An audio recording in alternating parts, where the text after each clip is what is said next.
ஆண்டவராக இயேசு கிறிஸ்துவின் நாமத்தில் என் அன்பின் வாழ்த்துக்கள். இன்றைக்கு நம்முடைய காலை தியானத்திற்கு ஆராதனையில் நாம் தெரிந்து கொள்கிற வேத வசனம் நீதிமொழிகளின் புஸ்தகம் 30ஆம் அதிகாரம் 5, 6ஆம் திருவசனம். தேவனுடைய வசனமெல்லாம் புடமிடப்பட்டவைகள், தம்மை அண்டிக் கொள்ளுகிறவர்களுக்கு அவர் கேடகமானவர். 6. அவருடைய வசனங்களோட ஒன்றையும் கூட்டாதே, கூட்டினால் அவர் உன்னை கடிந்து கொள்வார், நீ பொய்யனாவாய். கர்த்தருடைய வசனம் அது விலையேற பெற்றது. அதோடு ஒன்றையும் கூட்டாதே. தேவனுடைய வசனம் புடமிடப்பட்டது. அவரை அண்டிக் கொள்ளுகிற யாவருக்கும் அவர் கேடகமாய் இருக்கிறார். கர்த்தருடைய வசனம் புடமிடப்பட்டது. நாம் வாசிக்கிறோமே, ஒவ்வொரு வார்த்தைகள், வாக்குத்தத்தங்கள், அடையாளங்கள், அற்புதங்கள், தீர்க்க தரிசனங்கள், இப்படி பலவிதமான காரியங்களை நாம் வேதத்தில் வாசிக்கிறோமே. இந்த வேத வசனம் புடமிடப்பட்டது. அது தன் வேலையை செய்யும்படி பிதாவாகிய தேவன் குமாரனாகிய இயேசு கிறிஸ்து பரிசுத்த ஆவியானவரிடத்திலிருந்து அது புறப்பட்டு வருகிறது. ஆதியிலே தேவன் வார்த்தை இருந்தது, ஆதியிலே வார்த்தை இருந்தது, இந்த வார்த்தை தேவனிடத்தில் இருந்தது, இந்த வார்த்தை தேவனாயிருந்தது என்று யோவானில் நாம் வாசிக்கிறோம். அந்த வார்த்தை வல்லமையுடையது. இந்த வார்த்தை புடமிடப்பட்டது. அதனால்தான் வேதம் சொல்லுகிறது, அவரை அண்டிக் கொள்ளுகிறவர்கள், கர்த்தரை அண்டிக் கொள்ளுகிறவர்களுக்கு அவர் கேடகமாய் இருக்கிறார். He protect them. ஆண்டவர் அவர்களுக்கு கேடகமாய் இருக்கிறார். ஆண்டவருடைய வார்த்தையோடு ஒன்றையும் கூட்டாதே. கூட்டினால் அவர் உன்னை கடிந்து கொள்கிறது மாத்திரம், நீ பொய்யனாவாய்.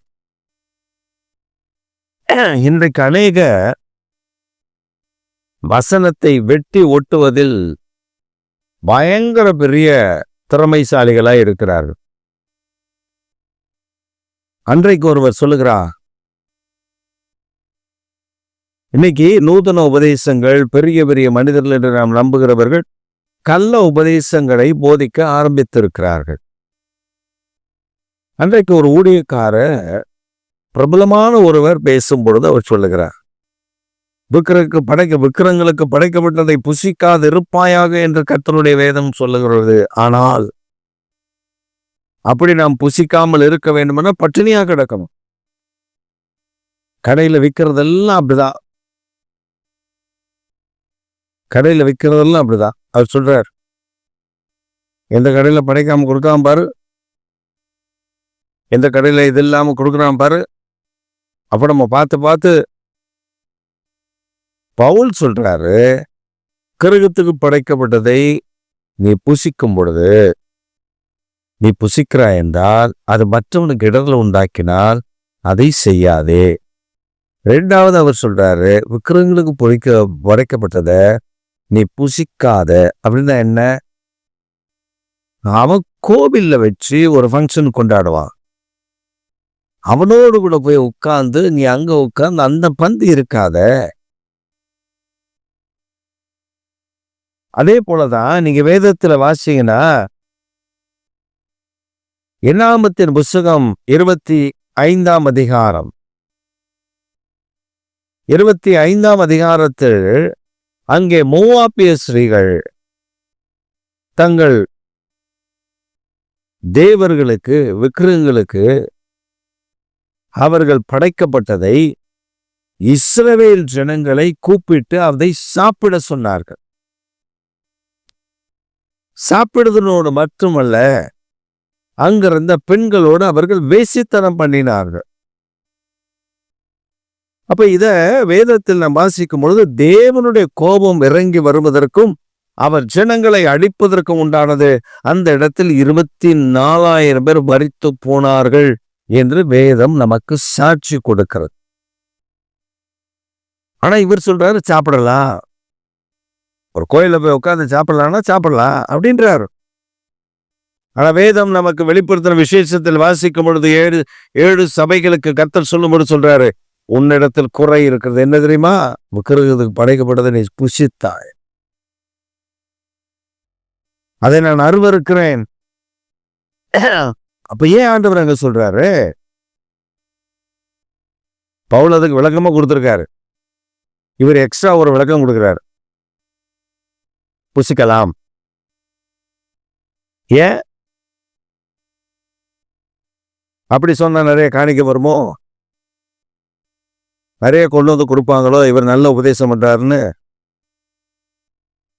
இந்த கடைசி நாட்களில் வசனத்தோடு ஒன்றை கூட்டாதிருங்கள். வசனத்தை வசனமாய் ஏன்னா அது வசனம் புறமிடப்பட்டது. ஒரு வாக்கு தத்தத்தை எடுத்துக்கிறோம், அந்த வாக்கு தத்தத்தை எனக்குரியது என்று நாம் சொல்லுகிறோம். அது தவறில்லை. ஆனால் அந்த வாக்கு தத்தத்துக்கு உகந்தவர்களாய் மாறணும். ஆண்டவர் சொல்லியிருக்கிறாரு, மது பிரியர், மதுபான பிரியர், தேவனுக்கு அருவருப்பானவர்கள். இப்ப நானு ஆண்டவர் ஆசாரியனுக்கு சொல்லும் பொழுது ஒரு காரியத்தை எங்க சொல்லியிருக்கிறார், திராட்சை ரசத்தை குடித்து விட்டு ஆசாரியப்பு கூடாரத்துக்குள்ள போக வேண்டாம்னு சொல்லு, நான் அடிப்பேன். ஏன்? தேவன் சொல்றாரு, அது இந்த திராட்சை ரசம் ஃப்ரெஷ்ஷான ஜூஸா இருந்தா பிரச்சனை இல்லை நமக்கு. அதுவே அந்த ஜூஸை போட்டு கொண்டு வந்து ஒரு 2 நாள் 2 நாள் ஆயிடுச்சுன்னா அது பிடிக்க ஆரம்பிச்சிடும், போதையேற ஆரம்பிச்சிடும். இந்த போதை இருக்கும் அதுல. ஆண்டவர் சொல்றாரு, ஆசாரியன் திராட்சை ரசத்தை குடிச்சிட்டு, திராட்சை பழத்தினால் திராட்சை ரசத்தை குடிச்சு உள்ள வர வேண்டான்னு சொல்லு. அப்ப அதுல ஜாக்கிரதை. ஆண்டவர் சொல்றாரு, இதுல ஜாக்கிரதையா இரு. அவருடைய வசனம் பரிசுத்தம் உள்ளது, நம்மை பரிசுத்தமாய் பாதுகாக்க விரும்புகிறார்.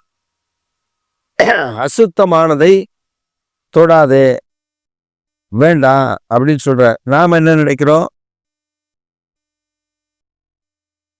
ஒருத்தர் ஒரு வீட்டுக்கு போயிருக்கார். அந்த குடும்பத்தார் ரட்சிக்கப்பட்டாங்க. ஏசப்பா கிருபையில அவங்க ரட்சிக்கப்பட்டாங்க. ரட்சிக்கப்பட்டோன்னே அவங்க என்ன பண்ணியிருக்காங்க, அவங்களுடைய சில பொருட்கள், பூஜை பொருட்கள், நிறைய அந்த பாத்திர பண்டங்கள், அதெல்லாம் அதில் விக்கிரகங்கள் இருக்கு. அதெல்லாம் எடுத்து ஆண்டவர் உங்களோட பேசியிருக்காரு, வேற யாரும் பேசல. அவங்க அதை பேக் பண்ணி தூக்கிட்டு போய் எங்கேயாவது ஒரு இடத்துல போட்டுடலாம் அப்படின்னு வச்சிருக்காங்க.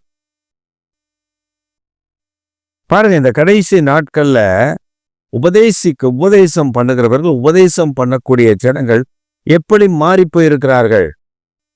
சி என்று இடப்படத்தக்கத அந்த புது விசுவாசி அவங்க அப்பதான் ரட்சிக்கப்பட்டு அபிஷேகம் பெற்று கர்த்தருக்குள்ள நல்லா வளர்ந்து வர்றாங்க. இதெல்லாம் வேண்டாம், இதெல்லாம் நம்ம வைக்கக்கூடாது அப்படின்னு வேதத்தை வாசிக்க அவங்களோட கர்த்தர் பேசுகிறார். அதெல்லாம் அகற்றுகிறார்கள். அந்த இடத்துக்கு ஒருத்தர் போயிருக்கார்.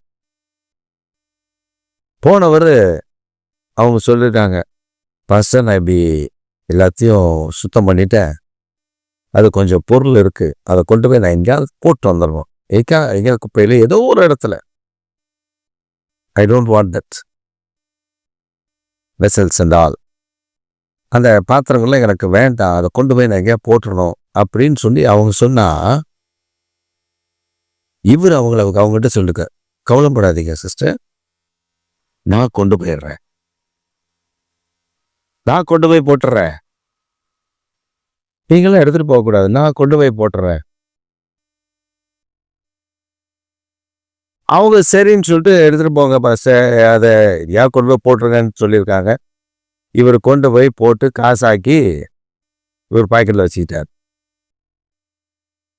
பின் நாட்கள் அவங்க கேள்விப்பட்ட பொழுது அவங்க சொன்னாங்க, இந்த மாதிரி கேவலமான ஆட்கள் எல்லாம் நான் இப்பதான் பாக்குறேன் அப்படின்னு. அப்ப யோசிச்சு பாருங்க, நம்முடைய வாழ்வில் நம் ஆண்டவருக்கு என்று பரிசுத்தமாய், நம்ம ஆண்டவருக்கு என்ற பொருளாசை, இதெல்லாம் பொருளாசை, பண ஆசை, மற்ற ஆண்டவரை விட்டு விலகி போகிற காரியங்கள் இதெல்லாம். தேவனுடைய பரிசுத்தம்.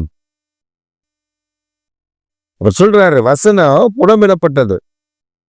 அவரை அண்டிக் கொள்ளுகிறவர்கள், அவர் வசனத்துக்கு நடுங்கி அவரை அண்டிக் கொள்ளுகிறவர்கள் அவர் கேடகமாயிருக்கார். நீ வசனத்தோடு ஒன்னை கூட்டாத, நீ பொய்யனாவாய். நாம தேவனுடைய வார்த்தையோட டைல்யூட் பண்ணாம pure word of God, preach the pure word of God. வசனத்தை வசனத்தின்படி சொல்லுங்க, வசனத்தை வசனத்தின்படி பிரசங்கிங்க. அப்பதான் கர்த்தர் நம்மை ஆசீர்வதிப்பார். இங்க இந்த மனுஷனை பார்த்து ஒரு வசனம் அதை டைல்யூட் பண்றது, இந்த மனுஷனை பார்த்து ஒரு வசனத்தை டைல்யூட் பண்றது. இன்னைக்கு எல்லாம் மாறி போச்சு. இன்னைக்கு எல்லாமே மாறி போச்சு. சிலரை பார்த்து எழுதி போறாங்க. தகப்பன் தன் பிள்ளைகளை, தன் பெற்றோர் தன் பிள்ளைகளை கர்த்தருக்கேற்ற பயபக்தியில் வளர்க்க வேண்டும் என்று பிரதிஷ்டை செய்கிறார்கள். அப்படி பிரதிஷ்டை பண்ணப்பட்ட பிள்ளைகள் வளர்ந்து வரும்போது அது காதல் பண்ணி எவனோ ஒருத்தவன் XRY அவங்க வீட்டில் நீங்க நகை போட்டுறணும், நீங்க இதை வைக்கணும் அதை வைக்கணும் அப்படின்னு சொன்னா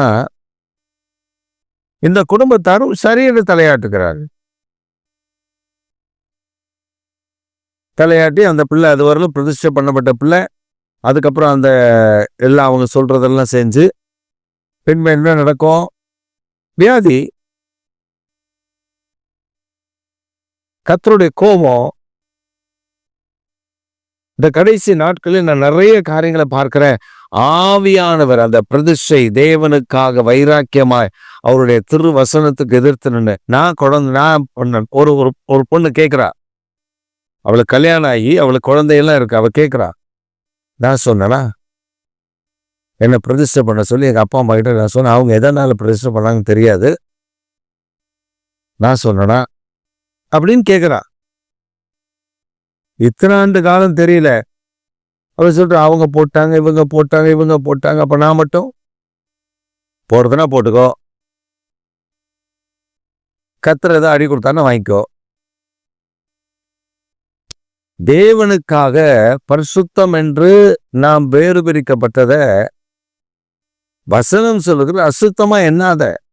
அது பரிசுத்தம்னா பரிசுத்தம், அது தேவனுக்கு நேர்ந்து கொண்டது. அப்ப நம்முடைய வாழ்க்கையில வசனத்தை வசனமாய் பார்க்கணும். புடமிடப்பட்டது, அந்த வார்த்தைகள் ஒவ்வொன்றும் புடமிடப்பட்டது.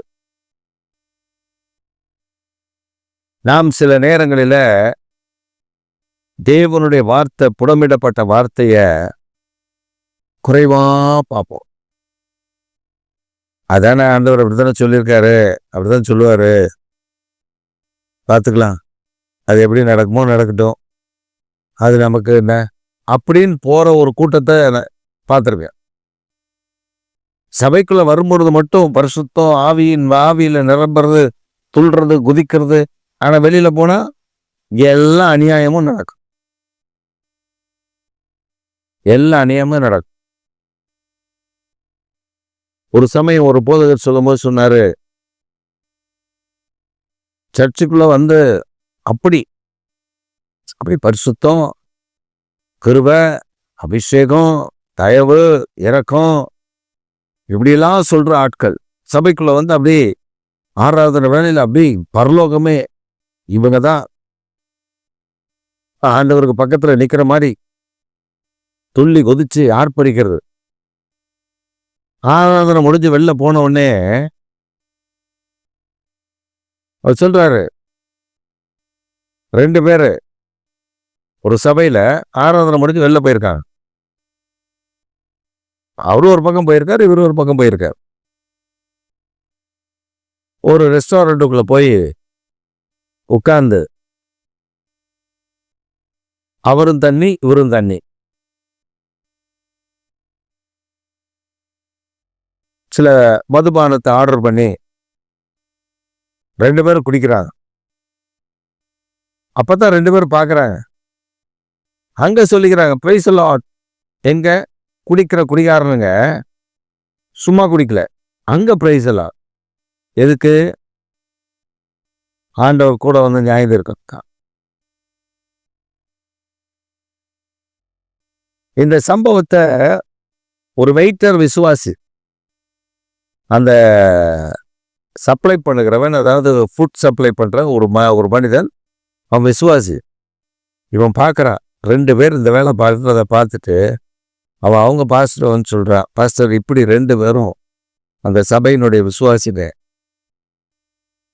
இவன் ஒரு நேரம் வந்தான், அவன் ஒரு நேரம் வந்தான், வந்து 2 பேரும் ஒன்னா உட்காந்து பக்கத்துல ஆள் தெரியாமலே உட்காந்து குடிச்சிட்டு கடைசியில பார்த்து பிரைஸ் தி லார்ட் சொல்லிக்கிறானுங்க. அன்னைக்கு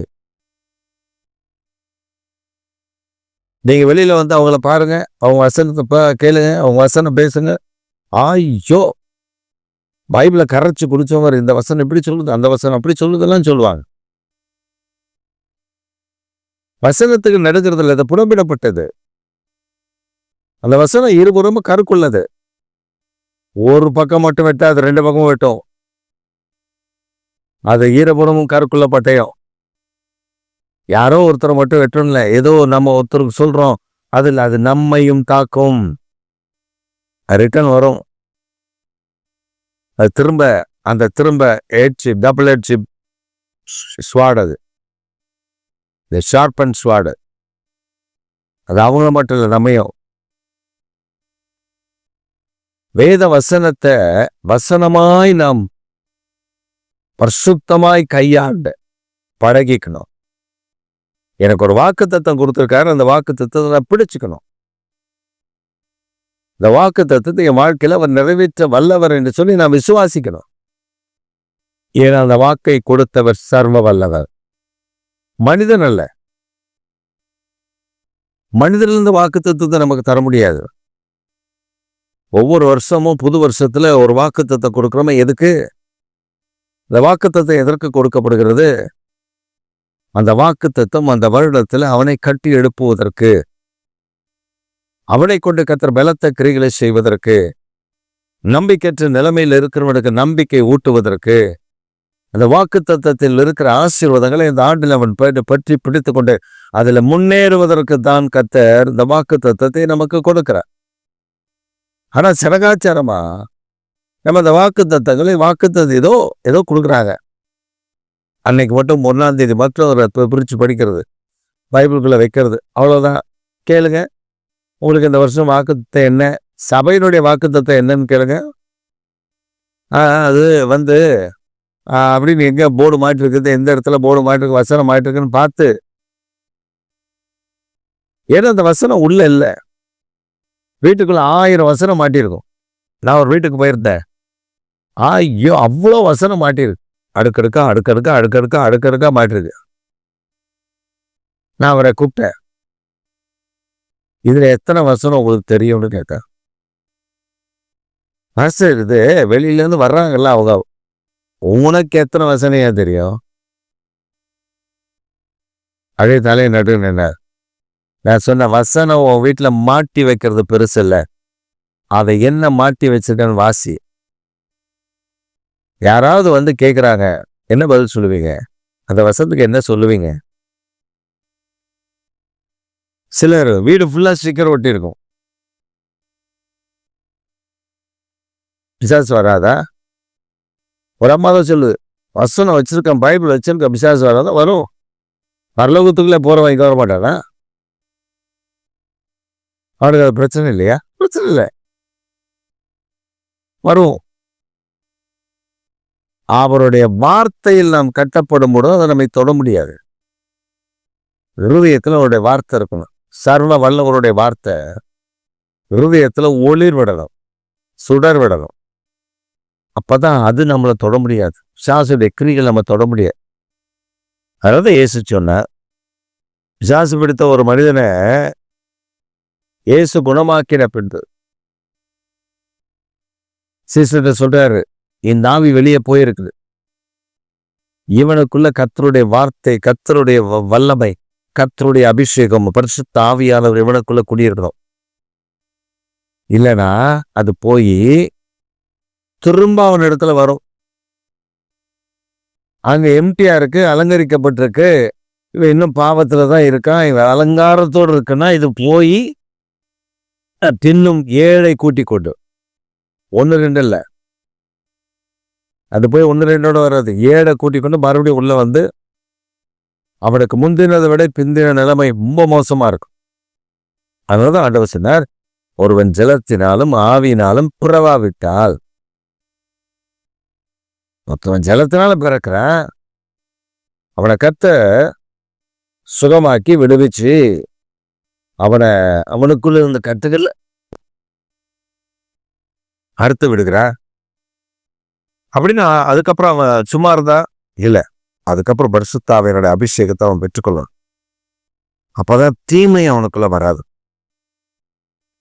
அதுதான் பவுல் சொல்லும்போது சொல்றாரு தீமோத்தேயுக்கு, நான் உன் மேல கைவுகளை வச்ச போது கிருபை வரங்களும் வந்துச்சுல்ல, அதை அனல் மூட்டி எடுப்பு, அதை தட்டி எடுப்புப்பா, அதை அப்படியே விட்டுறாத, நல்ல ஜெபம் பண்ணி அனல் மூட்டி எடுப்பு, அந்த கிருபை வரங்களை இழந்து விடாதே. ஆண்டவருடைய வாக்குத்தத்தங்கள், ஆண்டவருடைய வார்த்தை நாம் நமக்கு உரியது என்று வைத்துக் கொள்ளுகிறது மாத்திரமல்ல, அதை விசுவாசிக்க வேண்டும். அதுல சேர்த்துக்க கூடாது. நாமளா ஒரு வார்த்தை, நாமளா ஒரு திட்டம், நாமளா ஒரு காரியம், நாமளா ஒரு ஒரு ஒரு காரியத்தை அதுல சேர்த்து, அது புடமிடப்பட்ட வார்த்தை. அவரை அண்டிக் கொள்ளும் பொழுது அவர் கேடகமாய் பாதுகாப்பாய் இருக்கிறார். அது மட்டும் இல்ல, கூடவே 2 காரியங்களை செய்யறாரு. அந்த வார்த்தையோடு ஒன்றையும் கூட்டாதே, கூட்டினாய் நீ பொய்யனாவாய். ஏன்னா அந்த வார்த்தை விலையேற பெற்ற வார்த்தை. அது 7 முறை வெள்ளி புடமிடப்படுகிறது போல அது புடமிடப்பட்ட வார்த்தை. அந்த வார்த்தையில போய் நாம கூட்டினா அதுதான் ரொம்ப ஜாக்கிரதையா இருக்கும், எச்சரிக்கையா இருக்கும். இந்த காலை வேளையில ஆவியானவர் நம்மோடு கூட பேசி இருக்கிறாரு, நான் விசுவாசிக்கிறேன்.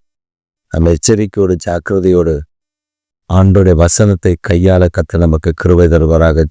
ஜெபம் பண்ணுவோம்.